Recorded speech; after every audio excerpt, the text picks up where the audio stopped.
శ్రీవారి మహాప్రసాదం అయినటువంటి లడ్డూలో కల్తీ జరిగిందంటూ కూడా ఆరోపణలు వస్తున్న నేపథ్యంలో ఏంటి అసలు ఏమన్నా లడ్డు చూస్తే మీకు ఏమి వ్యత్యాసం కనపడలేదా? నెయ్యి తాలూకు వ్యత్యాసం కనిపించింది. నెయ్యి తాలూకు వ్యత్యాసం అయితే క్లియర్ గా కనిపించింది. ఓకే, రుచి ఇదివరకు అంటే ఇప్పుడు బాగున్నది. ఇంతకు ముందు ఎప్పుడు వచ్చారు మీరు? ఇంతకుముందు నేను ఎవ్రీ ఇయర్ వస్తుంటాను, ప్రతి ఇయర్ వస్తుంటాను. కానీ ఇదివరకు అంటే ఇప్పుడు అయితే చాలా బాగుంది. ఓకే, లడ్డు టేస్ట్ అయితే చాలా బాగుంది. ముందు ఏంటి రుచి కూడా ఉండదు కదా, అది అంటే లడ్డు విడిపోవడం జరిగేది, గట్టిగా ఉండేది, పాడవడం జరిగేది. అంటే మామూలుగా అసలు స్వచ్ఛమైన ఆవు నెయ్యి గనక వాడితే లడ్డు ఎక్కువ రోజులు నిల్వ ఉండడానికి అవకాశం ఉండేది. కానీ గతంలో నిల్వ దాంట్లో లేదు, ఒక రోజు 2 రోజులకి పాడయ్యేది, లడ్డు పాడయ్యేది. హైదరాబాద్ నుంచి వచ్చారా? స్వామివారిని దర్శనం చేసుకున్నారు? దర్శనం అయిపోయింది. స్వామివారి లడ్డు టేస్ట్ చేశారా? చేశాను. ఎలా ఉంది? బానే ఉంది. గతంతో పోలిస్తే ఇప్పుడు బాగుందా లేకపోతే గతంలో బాగుంది? ఇప్పుడే బాగుంది. గతంలో ఎలా ఉండేదంటే అంటే మొన్న రీసెంట్ న్యూస్ చూడడం తోటి ఇప్పుడు మనకు తెలిసింది. కాకపోతే అంతకు ముందు లడ్డు అనేది తొందరగా పాడేది కాదు. లాస్ట్ 1.5 year బ్యాక్ వచ్చినప్పుడు లడ్డు పాడడం జరుగుతుంది తొందరగా. అంటే ఇచ్చిన 2 రోజులకే బూజు పట్టేయడం అట్లా అవుతుంది. రుచి చూసారు కదా, అప్పటికి ఇప్పటికి రుచిలో డిఫరెన్స్ అయితే ఉంది. డిఫరెన్స్ అయితే ఉంది. బానే లడ్డు రుచి చూసారా? లడ్డు బ్రహ్మాండంగా ఉందండి. ప్రపంచ దేశ నలుమూల నుంచి భక్తులు స్వామివారిని దర్శించుకోవడానికి వస్తారు. స్వామివారిని దర్శించుకోవడం ఒక ఎత్తు అయితే, దాంతో పాటు పరమ పవిత్రమైన లడ్డుని తీసుకోవడం అంతకంటే అద్భుతమైనది.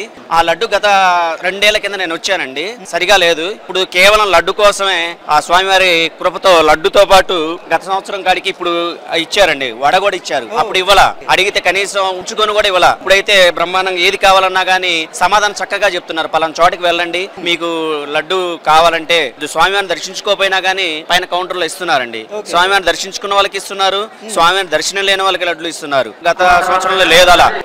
గత వచ్చినప్పుడు దాదాపు ఇక్కడి నుంచి దాదాపుగా 22 గంటలు పట్టిందండి.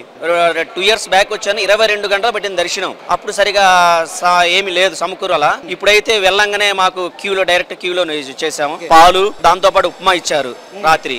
ఇబ్బంది లేదండి, బాగుందండి. లడ్డు ఎలా ఉంది? లడ్డు చాలా బాగుంది సార్. ఇప్పుడు గతంలో ఎప్పుడు వచ్చారు? గతంలో సంవత్సరం కిందనే వచ్చాం సార్. అప్పుడు లడ్డు ఎలా ఉంది టేస్ట్, ఇప్పుడు ఎలా ఉంది? ఇప్పటికి చాలా చేంజ్ ఉంది సార్ లడ్డు. కాకపోతే కల్తీ గడవడం అనేది చాలా బాధాకరమైన పరిస్థితి. అది కాకపోతే అటు కలవదు ఎప్పుడే గానీ, హిందువులం కాబట్టి దేవునికి మోసం చేసినట్లు అనిపిస్తుందని మా బాధాకరం. అది అంటే కల్తీ కలిసిందని మీరు నమ్ముతున్నారా? నమ్ముతున్నాం సార్, ఎందుకంటే ప్రూఫ్స్ వచ్చాయి కదా, దానివల్ల నమ్మడం వల్ల ఖచ్చితంగా నమ్మాల్సిందే ఇది. ఓకే, అసలు లడ్డు చూస్తే కూడా మీకు అర్థం అవుతుంది ఆ వ్యత్యాసం? తేడా ఉంది. లడ్డు టేస్ట్ అనేది ఫస్ట్ ఒక 6-7 సంవత్సరాల కింద ఉన్న లడ్డు ఇప్పుడు కనిపిస్తుంది మనకు. ఏంటి లడ్డు ఎలా ఉంది? సూపర్ గా ఉంది. ఇప్పుడు బాగుంది లడ్డు, అంత సూపర్ గా ఉంది. గతంలో ఎప్పుడు వచ్చారు ఇక్కడికి తిరుమలకి?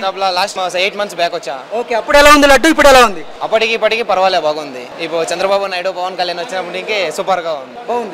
అప్పుడు జగన్మోహన్ రెడ్డి ఉన్నప్పుడు కొంచెం ఇబ్బంది పడుతున్నారు జనాలు. ఇప్పటికి పర్వాలేదు. ఇప్పుడైతే మీకు అన్ని వసతులు బాగున్నాయా? బాగున్నాయి. ఫుడ్ అక్కడక్కడ పాలు ప్రసాదము అంతా సూపర్ గా ఉంది.